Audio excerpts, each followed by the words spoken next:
everyone, my name is Laura Landers. I'm an AmeriCorps member with the Arkansas Reads program.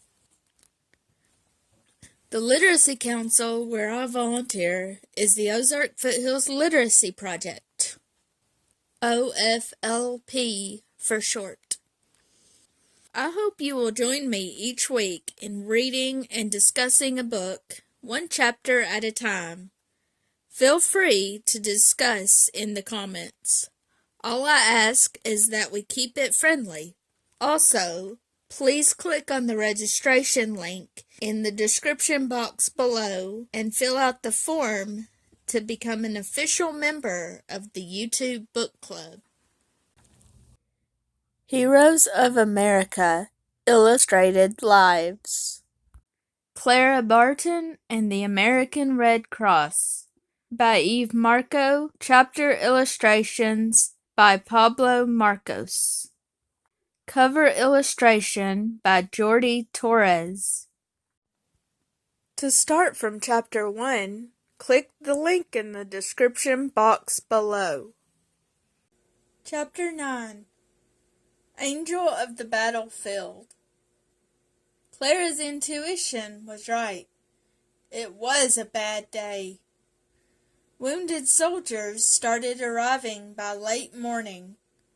She was so busy taking care of them, she had no time to ask anybody what was happening at the front. But the sight of so many wounded soldiers told her the news wasn't good.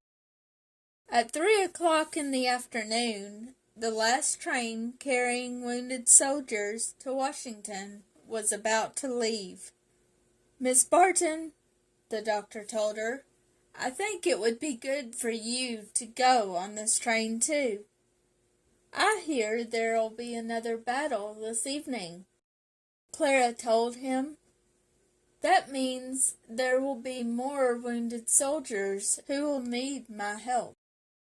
"I'm afraid that's true," the doctor said, "but this time it can be very dangerous for you as well.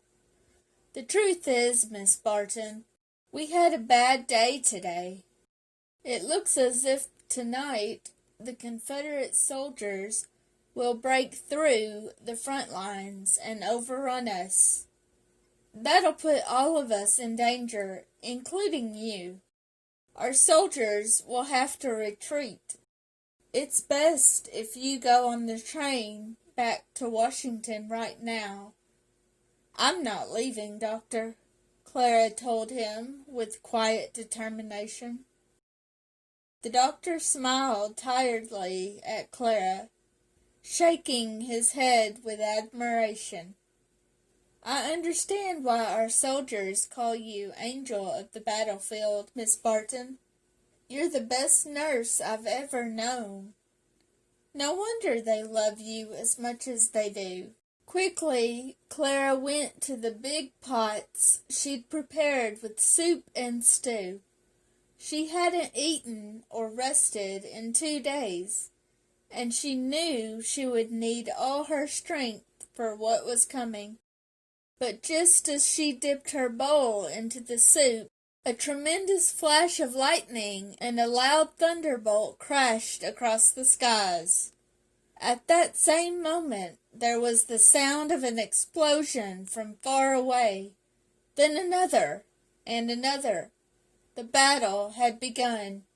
The storm made the sky so black, Clara could see the flashing of cannon and artillery fire, even though it was far away.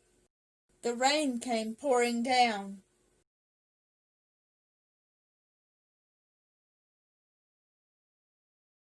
"We have no more food for the soldiers," one of Clara's helpers told her. "Do we have any food left at all?" Clara asked. "Just army crackers," she was told. "We'll put the crackers into knapsacks and beat them into crumbs. Then add some wine and water and sweeten the crumbs with brown sugar," Clara said immediately.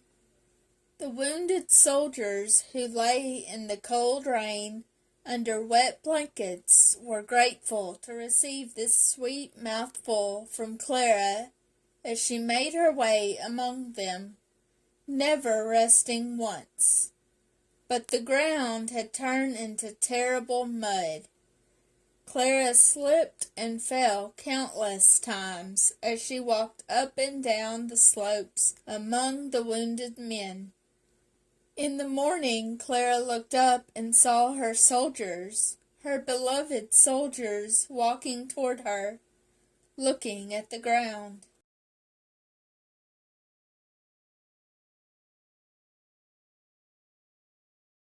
"We're retreating," one soldier told her gloomily.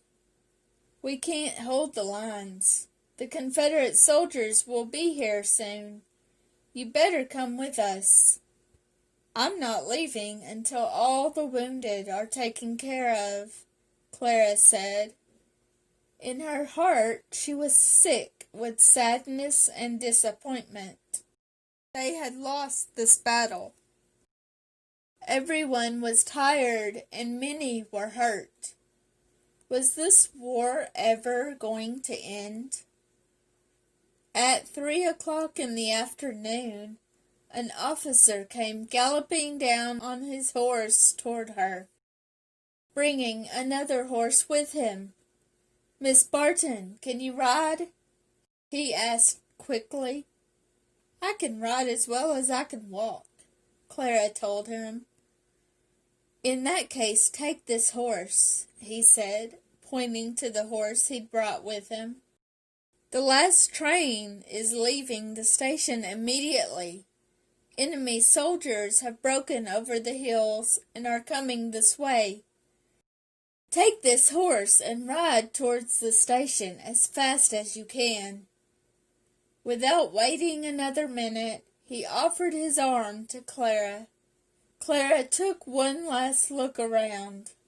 The wounded soldiers had all been taken to the station and put on the train to Washington. Now she could finally leave. "Now ride, Miss Barton. Ride as fast as you can," he shouted, leading the way. Clara galloped after him. The mud on the ground made it hard for the horse to go fast. Clara could feel herself sliding, even half falling off his back. But she kept her balance on the horse even without a saddle. And inside, she blessed her brother David for teaching her to ride bareback on a horse so long ago. Clara rode hard after the officer, and behind her she could hear the Confederacy's artillery, now louder than ever as they came down the hills. They rounded the bend and saw the train station. It was in flames, and there was the last train to Washington already on its way. "Ride, Miss Barton," the officer shouted over his shoulder. "If we ride hard, we'll overtake the train." Clara dug her heels into the horse's flanks and rode as hard as she could. The ground was treacherous and muddy, but the horse kept its balance. Before long, they overtook the last car of the train.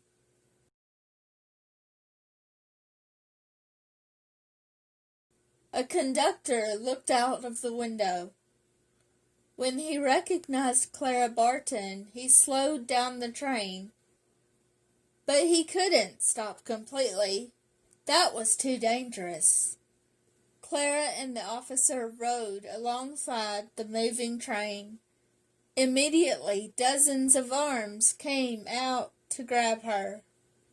Clara rode alongside the door to one of the cars and held out her arm. Someone grabbed it and held hard. Without hesitating, she swung over the horse toward the train. More arms came out, grabbed her, and lifted her aboard. The officer continued riding. "Aren't you coming with us?" Clara shouted after him.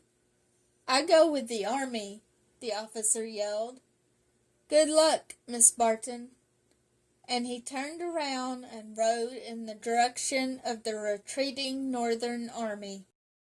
She wondered if she would ever see him again to thank him for saving her life. Clara leaned against the window as the train picked up speed. Sometime tomorrow they would arrive in Washington, and she would hurry home where she could finally wash, eat something, and rest.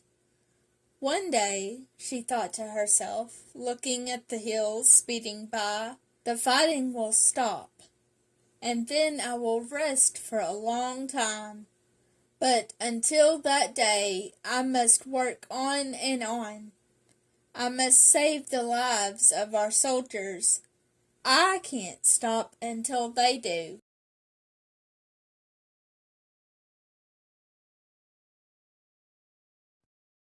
Clara Barton, Chapter 9, Discussion Questions. Number 1. The end of Chapter 1 foreshadowed how important Clara's writing, nursing, and baking skills would be when she grew up. How were each of those skills demonstrated in this chapter? What skills did you learn as a child that really come in handy now in adulthood? Number 2. Clara refused to leave twice in this chapter. Why did they want her to leave? And why did she refuse? What do you think of her decision? Number 3. What did Clara do at the end of the chapter that showed her trust in others? Would you have been able to do the same thing she did? Please post your discussion in the comments below. Also, remember to click on the link in the description box below to fill out the registration form and become an official member of the OFLP YouTube Book Club. Next week, I will post the next chapter and discussion questions, so be on the lookout for that. Thank you so much for listening and participating. Have a great week.